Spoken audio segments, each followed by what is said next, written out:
aláàlì ní kí wọ́n ríra wọn tán pátápátá. Ilé ìlọ́wọ́ agbó wa lọ síbi mẹ́sàlá tó dá múṣkílà lẹ̀ láàrin àwọn ará Mẹ́kà àti àwọn ará Madina kí wàhálà táwọn alùkìtàbì ti dálẹ̀ kí ni wàhálà tí wọ́n dálẹ̀. Àwọn ará Madina kèfèrí ni wọ́n níjọ́ kánàbí ò tó dé ṣùgbọ́n ìjẹ́ kèfèrí wọ́n súnmọ́ àwọn alùkìtàbì wọ́n máa ń gba ìmọ̀ lọ́dọ̀ wọn díẹ̀díẹ̀ wọ́n wò sí wọn pé àwọn eléyìí sì tún ní nǹkan kan tó tún gáìdì wọn bákàbàkan láti sánmà.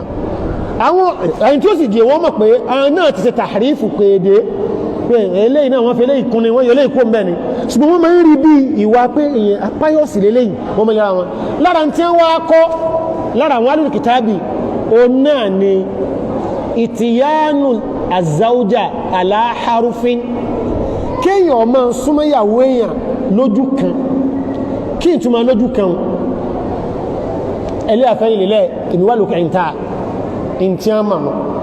iṣẹ́ sí wọn nìyẹn. Àwọn ará Mẹ́kà iṣẹ́ sí tí wọ́n kọ́ ní iṣẹ́ sí yẹn kanu yashrahuna nisaa sharhan munkaran. Àwọn wọ́n tẹ́ obìnrin lọ́rùn ní gbogbo ọ̀nà téèyàn lè gbà tẹ́ obìnrin lọ́rùn téèyàn bá bísí pẹ̀lú ti bí yẹn iṣẹ́ sí ń takora wọn. Nígbà dé Mẹ́kà àti nígbàtà ará Mẹ́kà tí wọ́n dé Mẹ́dínà ló bá di wípé àwọn ará Mẹ́dínà wọ́n ń fi ọmọ wọn lọ́kọ fáwọn ará Mẹ́kà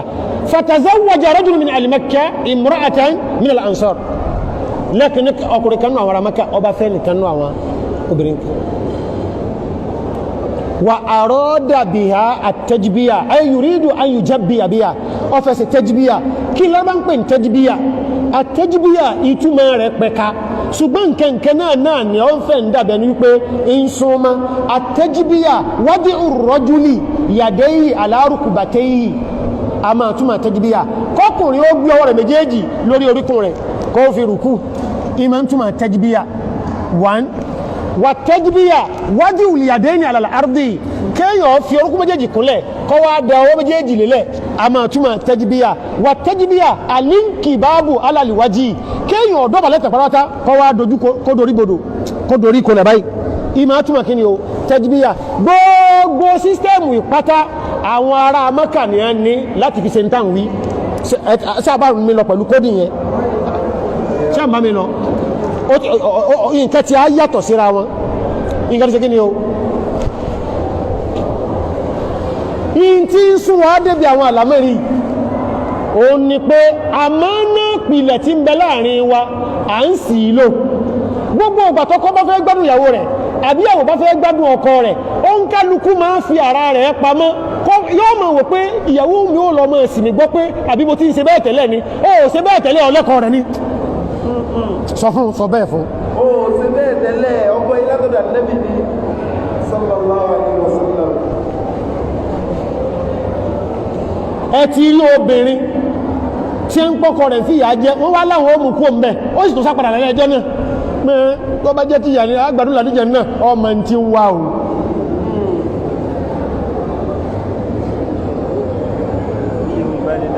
Naam wọ́n ìdásílẹ̀ yìí o mọ́ ń parí ìjà fún lọ́kọ̀lá sọ́rọ̀ wọ́n sáré wọ́n sàkọ̀bí ní kankan ọ̀rọ̀ ìsápọ̀ mọ́ wá máa bú ìṣẹ́gbẹ̀ kan mú ní ẹ̀sìn wo tẹ́ ń bínú sí ó rí tí ó gúdù mí kan ó sì gúdù ń bò mí ó ní ìsásọ̀ ọ̀rọ̀ ti parí ìyá bèèrè kankan mọ́ mo ní èmi náà wà pé mo ló gúdù sí ó ní ìsásọ̀ ti yé mi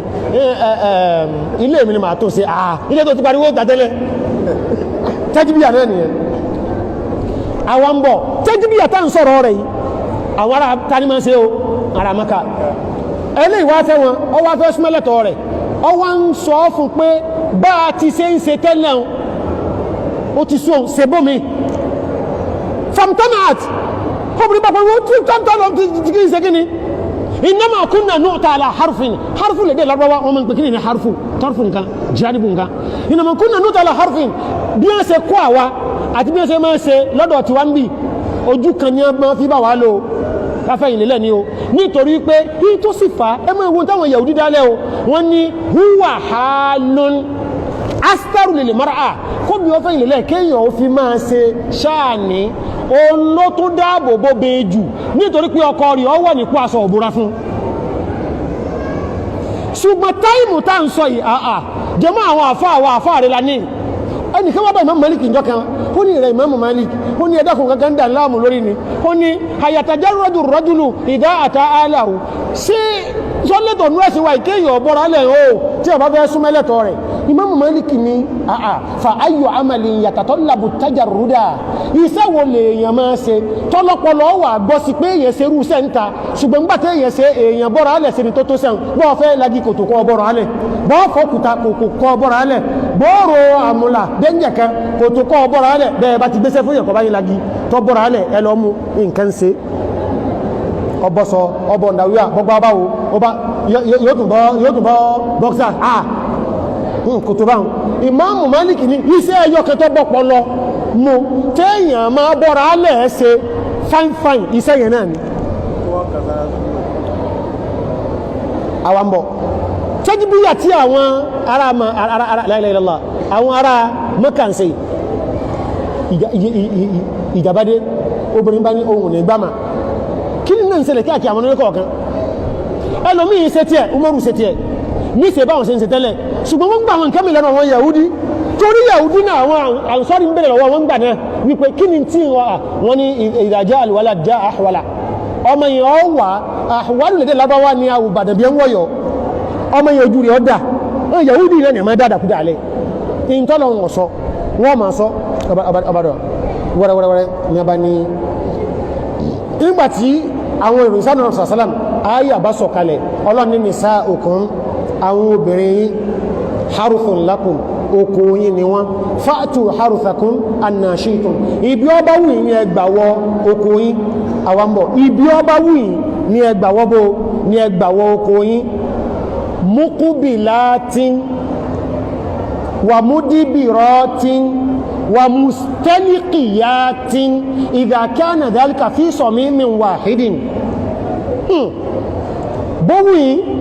ẹgbójúlé oko yín bówì ẹwọ oko yín látẹ̀yìn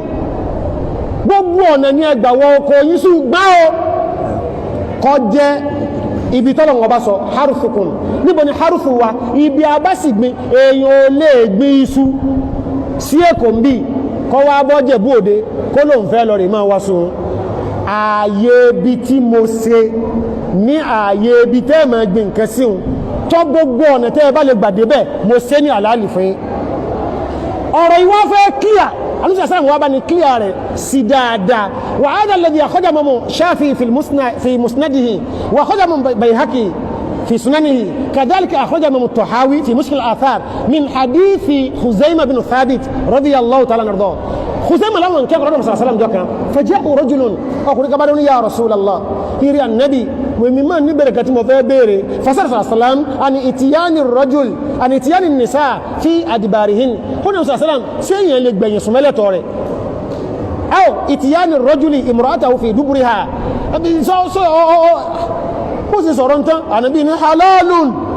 halali ní lọ́kùnrin nínú ẹ̀bá ń dùn ní ọ̀rọ̀ lọ wẹ́rẹ́wẹ́rẹ́ mo ti ní ọ̀wà confused ma mo ti free ìbáná ànábì wá wò sí sí ibi ṣe ń lọ kọ́mọ̀ lọ sí òun gbọ́ ànábì wá fa amara bi rajul fadui ànábì ní ẹ̀bá ń pè wá wọ́n bá pọkùnrin wá nígbà òde padà ànábì ní kayfa qulta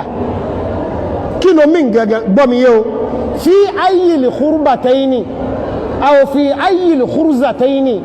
أو في أي الخصفتين أم من دبرها في قبلها فنعم أم من دبرها في دبرها فلا إن الله لا يستحي من الحق لا تأتوا النساء في أدبارهن كيلو من في أي الخربتين إيه ولو بلرون نوه بجيجي خربة إيه ناني في أي الخصفتين إيه ولو إيه من بلر النبي أو أني ما فهم تبا فهم بو إسلامي سيا لغا نيوم هكا tí a lóga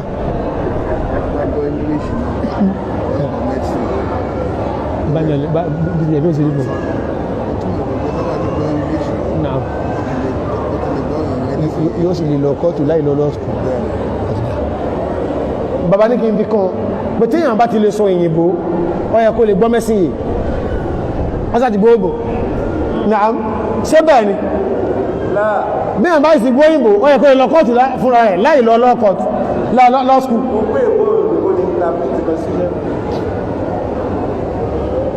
La ilaha illallah in tó yẹ káwà ò ní àwọn kèfèrí wá ń jí mọ́ wa lọ professor nínú English language bí ó ṣe jókòó ní church tí ó máa wọnú pastor rẹ̀ torí wọ́n ti sọ fún wípé ìmísí Olúwa làwọn fi ń tú Bible yẹn kìí so òyìnbó lásán kò sí ní bá kò ní jà yàn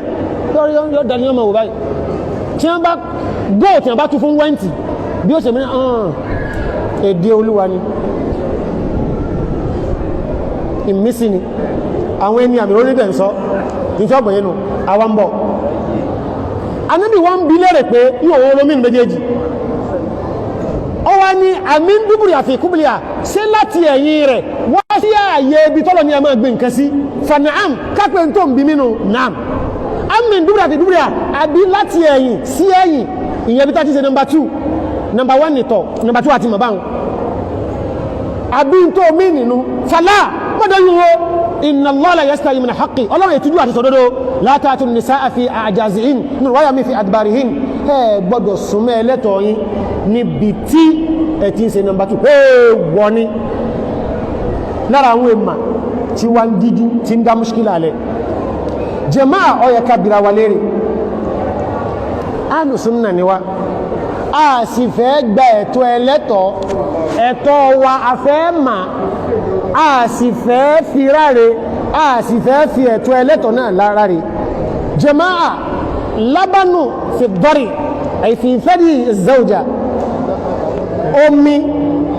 tá ń pè ní wàrà tí ń bẹ láyé ẹlẹ́tọ̀ wa àwálá níní àbọ́má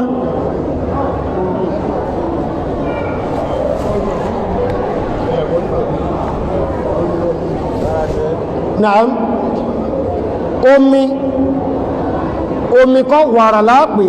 wàràṣẹ́ tí ń bẹ lọ́dọ̀ ẹlẹ́tọ̀ wáyé awala níní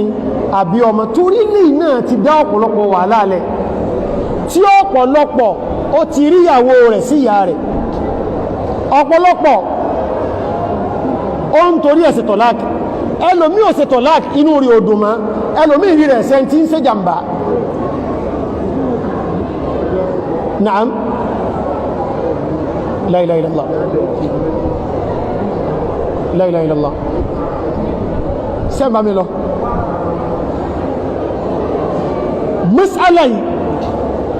مسألة كان تابوكاتا سي تبيين رني كيلو صفة جماعة الله سبحانه وتعالى تبقى كفواني حلال ó fẹ́ kí a tán sínú ẹni tó bá pè nǹkan ní haram ó fẹ́ kí a jìnà sí ni ó wá ní nisa'ukum haruthun lakum fatu haruthakum anna shi'tum iye ló dẹ̀ dáyé mà lẹ́rọ àwọn mímà nígbàtí Ọlọ́run sọ wípé wa yas'alunaka anil mahid in tí èjóbìnrin ó nírun yẹn wọ́n bí ọ lérè nípa rẹ̀ mahidu a máa túmọ̀ àsìkò tóbìnrin ò nírun mahidu a máa túmọ̀ tí òjóbìnrin ó nírun ọlọ́ni fàtàzìlù ní sáàfil mahid táìmù táwọn obìnrin bá wà ọ́fṣọ́ láti ẹgbọ́rọ̀ súnmọ́ wọn ṣùgbọ́n tí wọ́n bá ń bá lọ bẹ́ẹ̀ hatta yatahurna gbogbo àfá àpàtà oní panupọ̀ wípé túrù tọ́lọ́ ń kọ́kọ́ sọ yìí laysa min fi'lihinna kìí ṣe sí ọwọ́ obìnrin hatta yatahurna hatta yanqati ad-dam sóbìnrin yóò jẹ́kẹ́ jí ọ̀dá títí tí ẹjọ́ fi ṣe kí ni o tí ó fi ẹ̀dá dídá ẹ̀jẹ̀ ọwọ́ ta lọ́wọ́ ọwọ́ Allah subhanahu wa ta'ala fa idha tatahharna tẹ́jẹ̀ bá dá tí wọ́n bá wá mara tàtọ́ wúrù sí rẹ̀ ó mú mánà mẹ́ta lọ nínú èdè lọ́wọ́ tó sì mú èrì lọ nínú ẹ̀sìn mánà àkọ́kọ́ ìntúmà kéèyàn ọfọ nkẹ́ mánà ẹ̀kejì ìntúmà wùdú mánà ẹ̀kẹta ìntúmà èlùgúsùlù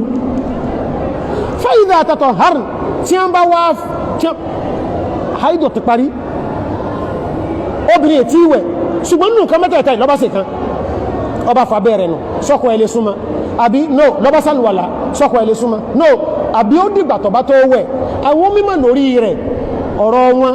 kò dúró lójú kan méjì ló jẹ́ a sì fẹ́ fi túmọ̀ sálàtà wà ní ẹ̀yìn ọ̀rọ̀ àkọ́kọ́ ó ní pé láàbùdà mínà lè gúsílì wàtàṣàdàdà fi yádìí masala alàlámà bin Uthaymin min al-ma'asirin khususan ó náà ni madhaba wa Hanabila kathiru minhum obìnrin tí nkìtọ́wì bá dé yọ gbọ́dọ̀ wẹ̀ gbogbo orú ọkọ̀ mi travel ní o kí ní kankan ó ti bà mí lẹ́lẹ́ o nítorí ọbọ̀ lẹ̀ yọ wẹ̀t ọ̀rọ̀ kejì ní wípé Ọlọ́run tú wà lẹ̀ kódà ìwẹ̀ jẹ́nàbà yẹn ó ti di wípé tọ́bà èfò abẹ́rẹ̀ ó ti di ẹ̀tọ́ fún ọkọ rẹ̀ kẹ́jì ọ̀sá ti dá ìwẹ̀ gúúsùlù fún ìbàdà tí ò gbọ́dọ̀ mọ́ ní ìmọ́ra fún òun Ọlọ́run gbẹ̀yìn kalẹ̀ fún kìí sí pọ́ ọkọ rẹ̀ tó hàngì ẹ̀ mọ́ kẹtùgbọ́n Ọlọ́run tó hàngì ọkọ rẹ̀ mọ́ mùsílẹ̀ yóò clear sẹ́yìn bá mi lọ naam la ilaha illallah on clear bí ibi tá a wá bọ̀rọ̀ dé yìí obìnrin wá kà fọ́ abẹ́rẹ́ nìkan ó ti di ẹlẹ́tọ̀ fún kíni o ọkọ rẹ̀ ráyù bàbá Albani rẹ̀ oníráyù àfáwà Ata oníráyù àfáwà Mujahid oníráyù àfáwà Qatada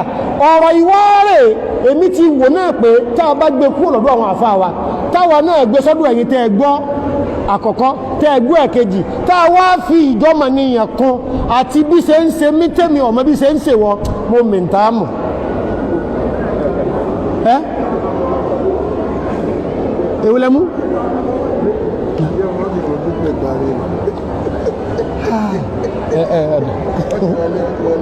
náà ó ní ọ̀rọ̀ rẹ̀ ti wọlé sí wọn náà zọ̀rọ̀ wọ́n ti ní ètò wọn wọ́n ti bójú inshallah ti lábánà àwọn sọ̀rọ̀ padà lèyìn nílẹ̀ wọ́n ti fẹ́ pè náà àbí ṣé ká parí rẹ̀ mo ti lábá ṣé ká clear àti lábánà àbí ká fi yùn lẹ̀ ká ṣe clear rẹ̀ jama'a in ti ń dá mushkila alẹ́ ni pé ẹni ẹlẹ́tọ̀ wà láwọn obìnrin àwa súnmọ́ ẹlẹ́tọ̀ ẹni àwa balò ń lò ẹlẹ́tọ̀ ẹni tó fi di wípé a wò pé ẹ̀yìn àfáàlá nìkọ́rọ̀ arínásù lórí pé ibi tá àgbọ́dọ̀ dèrè ibi tá ní dé àti mà ibi tá dé àti mà ọ̀dà kí ni ẹ̀tọ́ wa sí wàrà tí ń bẹ láyé àyàwó wa awálá nínú àbọ́mọ́ àwọn nǹkan ìsíre kọrọrùn kéyàn kan dìde lé kọlọ bá fa kọlọ bèèrè ọ ń kálukú sí rẹ̀ lọ mú lọ bákan náà ni gbogbo olérí ògiri ní ń bà sí rí o àtọ̀dà tí wọ́n fi kùn kọ̀ọ̀kan ló fi yàtọ̀ bákan náà yìí tí ń bẹnu lé kọ̀ọ̀kan bákan náà lórí torí wípé èèyàn ni wá murakkabun min damin wa lahmin omi ẹ̀jẹ̀ oná lèmi àti ẹ̀yìn náà Jábírù ńgbà tí ó ṣáájú ó ń ṣe Ọlọ́run sallallahu alaihi wasallam nígbà òdi pé ọ̀tẹ̀ sí pẹ́pẹ́ tó ìsì bá dẹ̀ bí sọ̀rọ̀ wípé ọ̀dà ẹlẹ́tọ̀ mi retí mi lé àdébí ni àlìkẹ́yísà fi sùúrù kún bó ṣe ń wọ ẹsẹ̀ lọ mọ́dàlápò tó délé kó lè rọrùn o bẹ́ẹ̀ sì ni kánà bí ọ̀wọ́ pẹ̀lú èèyàn kò yẹ kí nkẹ́ tó tó gbóyàn mọ́ ṣùgbọ́n náà ànábì èsọ̀tà nature abadan torí pé ọ̀tán Ọlọ́run ọba rẹ̀ salawatu rabbihi wa salamu alayhi kò síjọ́ tí wọ́n gbóúnjẹ kalẹ̀ rí tí wọ́n sọ fún àṣàbẹ́ pé kẹ́ máa sọ pé at'amahum min ju'in tí ó sì wọ́njẹ ńlẹ̀ báyìí kalla àwambọ̀ kí la fẹ́ fi prúfù lábáni àkọ́kọ́ náà ìyàwó mi orin in tí ma sọ́yàn díyà ẹni tí a bá mọ̀ yàn ní ìgbáyà rẹ̀ fine ìyàwó mi lélẹ́yìí àkọ́gbọ́n yìí bákan náà rada'atul kabir àgbàlagbà ní mímí èso méke sí àgbàlagbà ó tún lè mú ọyàn tó náà wà á di ọmọ fún ẹni tó mọ̀ yàn lọ́dọ̀ rẹ̀ àwọn kẹ́ni téèyàn bá dẹ́rù ẹ̀wò díyàwó èèyàn náà wọ́n níbo lẹ ti rẹ́rìí ẹ̀ wọ́n náà rẹ́rìí rẹ̀ fi sahihayn min hadithi Sahla bintu Suhaib imratu Abi Hudhayfa ibn al-Utba akhu Utba yẹn oni al-Walid sorry akhu Abu Hudhayfa ni al-Walid ibn Utba toy on bi Fatima Muhambo la ilaha illallah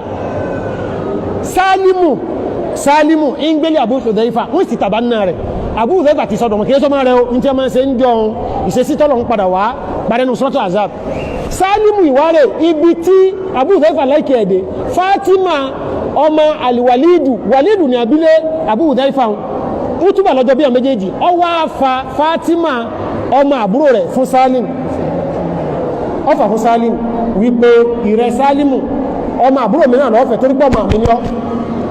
nígbò òṣìṣà ayàbádé wípé ojúlùm lè àbá in kú aqsatu inda Allah gbogbo ẹni tó ti tàbá ná ọmọ kan tó ti adopt ọmọ kọlọ́dọ́ mọ́ padà ẹ má fọ́kọ̀ àbá wọn pè wọn ẹ má fọ́kọ̀ àrígbé ẹ̀mọ́ o ẹ má sí bá mọ̀ ní ìsìlámù o mushkil àbádé ìyàwó Abu Hudhaifa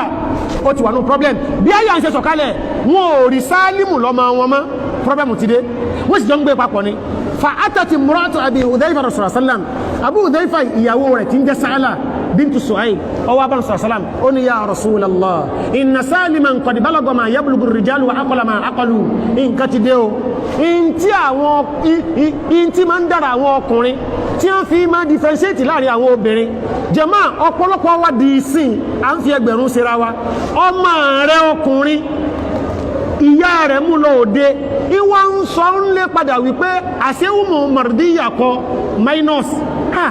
ó dẹ̀ fine ọmọ yìí rẹ̀ sọmọ tí ọmọ dáwọ̀ obìnrin má kọ́dà kò kéré ó ti ní ọpọlọ ìndè nǹkan mẹ́lẹ̀ ó nìyẹn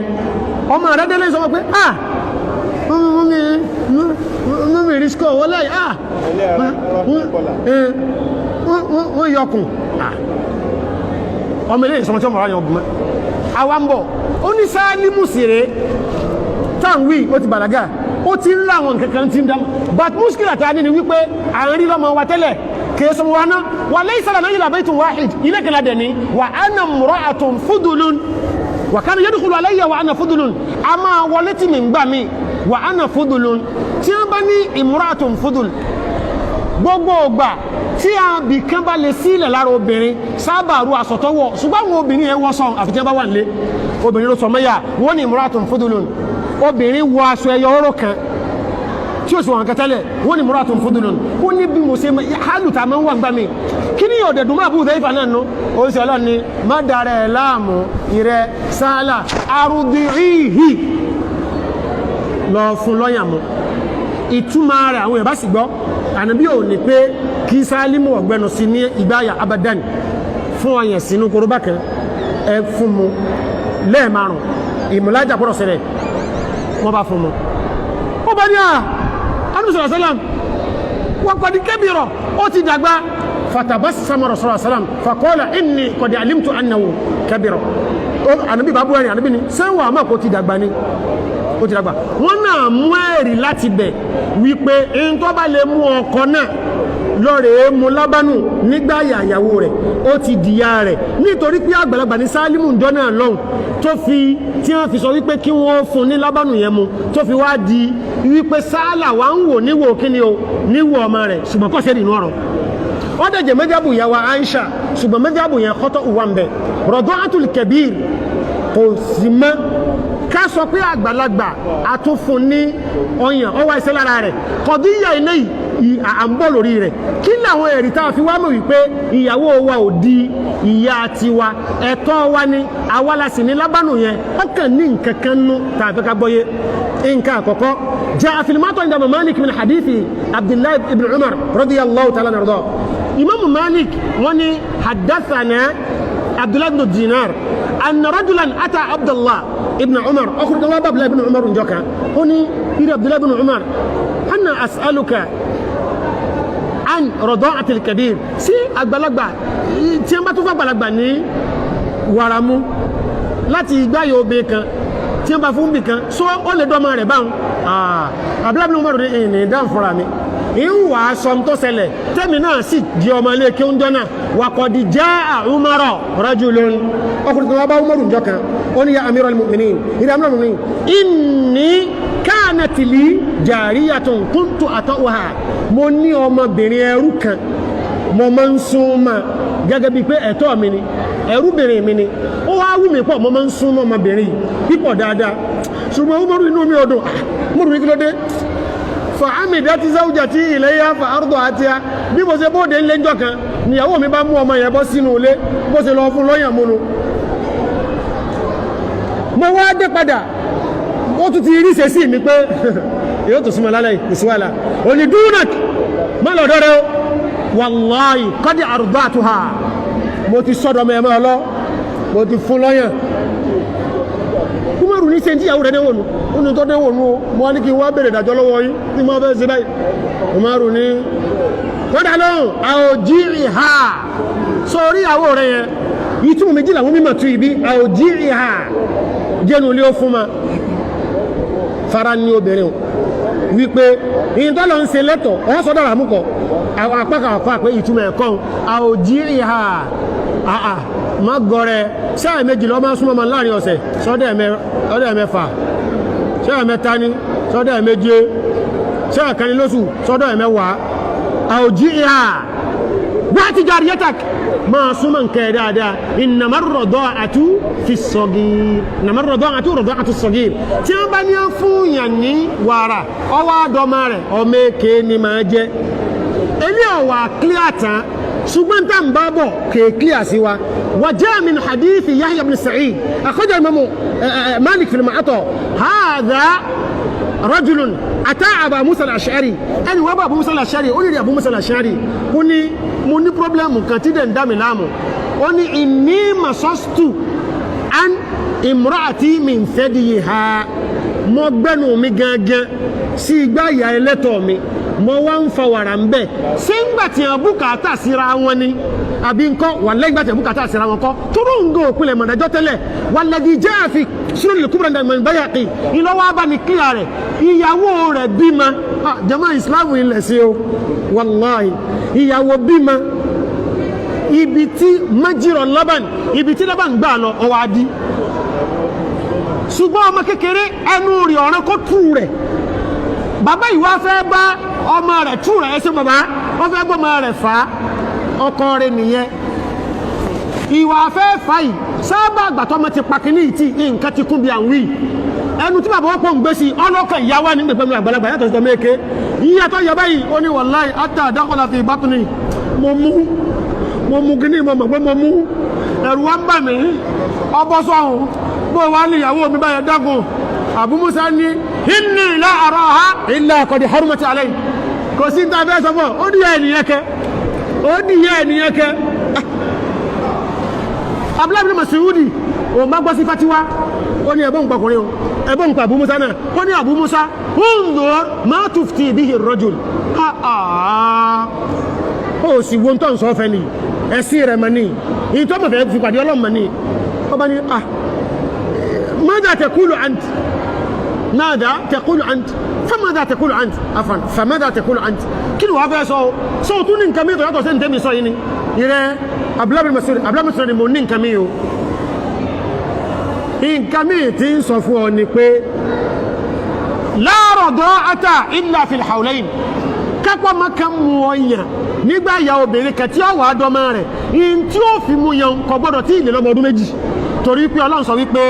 waliwalidatu yurdina auladahunna hawlayni kamilayni liman arada an yutima ar-rida'a ṣùgbọ́n tá ń bá bọ̀ ní pé ta ló ní lábánù yẹn ọkọ olóní èmi mo ní lábánù títí mi ẹ̀yin lẹ́tí tí yí kí wá ní ẹ̀tọ́ ọmọ ń bẹ̀ èyí tá wá fẹ́ fi parí ẹ̀rọ kí la fi wá mọ̀ pé ọkọ lóní jaa min athar ibn Abbas radiyallahu ta'ala anhu ardahuma Abdullah ibn Abbas jókòó njọ́ kafa jaa rajulun ọkùnrin bá dé ní Abdullah ibn Abbas كانت المرأتان وبي مجي موني أرضت إحداهما غلاما وأرضت الأخرى جارية أما يومي هو سيسي على gbàtọ́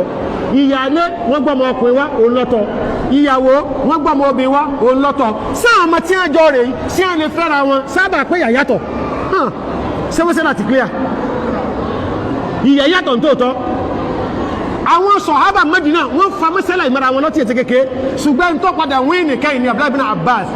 ibn Abbas ní